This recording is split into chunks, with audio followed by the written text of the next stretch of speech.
This is a mother just minutes away from being reunited with her son after 18 hours of not knowing where he was. I just want to hug my baby so bad. So bad. 18 hours earlier, 9-year-old Andrew was playing outside of his house. His dad turned his back. Andrew wandered off. Within an hour, a search and rescue mission was underway. Andrew's photo was hanging on a command center door. She calls him Suge. He'll finish nursery rhymes like Hickory Dickory Dock. Andrew won't answer to common search phrases. Instead, volunteers were told to try and sing the ABCs. And then he usually replies HIJKMNOP, which is kind of cute. He has autism with communication barriers. He's also known to strip down to his underwear. Investigators found Andrew's shoes and clothes in the thick woods behind his house. People lined the woods, waiting. In case a young man walks out here, we'll be here maybe to hopefully find him. As Virginia State Police flew overhead at the end of hour 17, word reached Andrew's home on County Road that he was found. He is totally safe and fine. This brought Andrew's mom to the gate, waiting as first responders cut him out of briars near a creek and brought him to her. Here they come, here they come. Oh, God. How are you? This is a parent's worst nightmare that actually had a good ending. And I'm so lucky and so grateful and so thankful to everybody. Deadly floodwaters in Danville left businesses destroyed, buildings unrecognizable, and some people, I feel very blessed. Thankful. I really do. And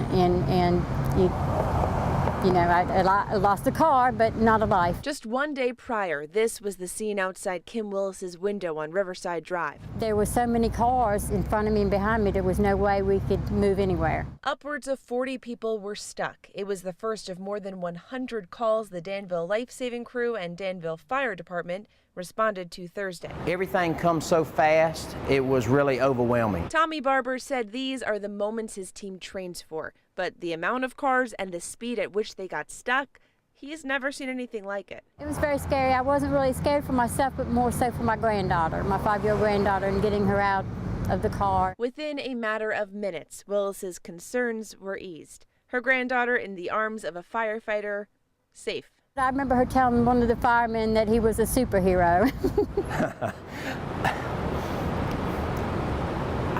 I don't consider myself a hero. I just consider myself doing my job. A sense of duty felt throughout the River District. With each rescue, each power line restored and road cleared, the city moves on. Yeah, Logan, the search had been scaled back. I was here in the parking lot working on another story when a deputy walked up to the car in front of me and pulled White out. As you can see in that video, he started running, but he was later arrested just across the street. This is video of Joel White running away from an Amherst County Sheriff's deputy, a moment that was more than 6 hours in the making. White was wanted in connection to an armed robbery. When he was finally in reach, he kept on running. You can see him cross the street with the officer trailing behind. This was not the first time deputies came close to catching him. He drove on the opposite side of the highway for a brief period before exiting at Galt's Mill, driving into oncoming traffic. This all started with a high-speed chase at 10 a.m., right after reports of the robbery. White led deputies to Vintage Road, where he ran away. Hours of searching through the woods later, still no sign of White until he showed up at the Triangle Market just after 4 o'clock. The black car to the right, that belongs to Tina Barton. Nowadays, you really cannot be a good person. White asked for a ride, telling her he was a roofer and his crew left him. Someone at the market recognized him and called deputies before Barton drove away. To watch that and watch somebody get pulled out of your car, you get a little shaken feeling inside. White continued to run for a few minutes before backup came, and he was arrested. Deputies say the public played a big part in this one. If we didn't have, information from the public, we couldn't do our job half the time. So we're just very thankful that we got a little information here to be able to find Mr. White. There's a gate where the front door used to be. Part of the neighboring building is actually inside the showroom. We asked the family what the next steps are, and they say the big question now is if they're going to be able to save some of this building that's been here since the 1970s, or if they're going to have to tear it all down. The sign for the floor show on Timberlake Road is now laying inside the store. It's just hard to believe that this much destruction can take place in just an instant like that. Wayne DeWitt remembers the day he opened the showroom. He now walks through, glass crunching under his feet.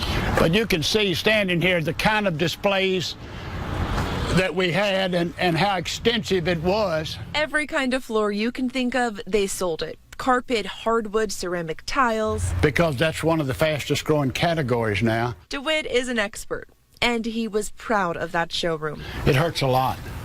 He started the business with a small loan in 1975. It really does. The rugs, tiles, they mean so much more to him. I try not to dwell on it. It's hard not to. I mean, you know, it's a life's work here that I was really, really proud of. It's frustrating, and it doesn't make sense. Just total devastation, and yet there's a champagne bottle sitting there. Some things left unscathed, his life's work demolished. But with any work that takes a lifetime to perfect, you don't just give up on it. We've survived so far, and we will survive from this. The train tracks were actually up between two buildings, and the floodwaters brought it down, hitting one car, impacting another. Everything is covered in mud. But let me tell you, this site has brought a lot of people to the River District tonight to check it out. Unprecedented floodwaters took over the River District Thursday, but it's what they left behind You need to come see it. that has everyone talking.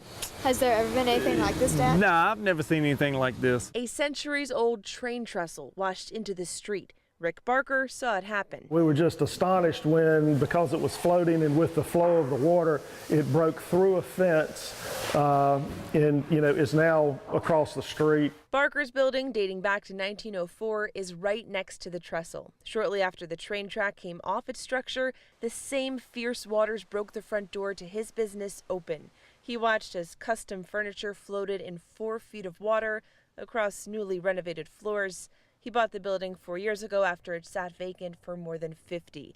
A labor of love. That's offset by the fact that no one was hurt.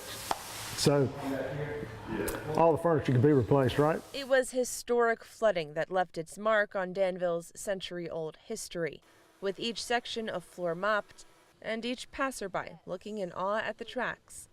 A new chapter. It was always there. It was always in his mind. 132 pages. I'm awed by it. A time capsule. He was young. Providing insight into one of the largest battles of World War II. I was under continuous fire from mortars and machine guns. Written by a man who is no longer here to tell the story. Dawn on Omaha Beach.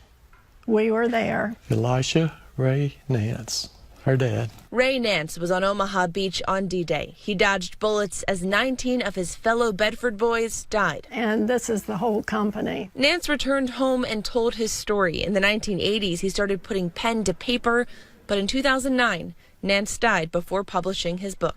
Thank you all for being here on this very wet, cold October day. Friday, nearly 10 years after his death and more than 30 after he started writing, his 3 children finished the project. This past year has been an in-depth journey of remembrance. The writing is concise, detailing what he saw. Not easy to write, not easy for his children to edit. They don't always return. But in each sentence, a sense of responsibility to share the stories of those who didn't make it. One of my main purposes in writing this story is to give a long overdue report. They say if Nance were there to see his final product, he would be embarrassed. That he was getting so much attention. But he would also be proud that a slice of American history lives on. Dad, we did it. We did it for you. In Bedford County, Siobhan McGirl, WDBJ 7.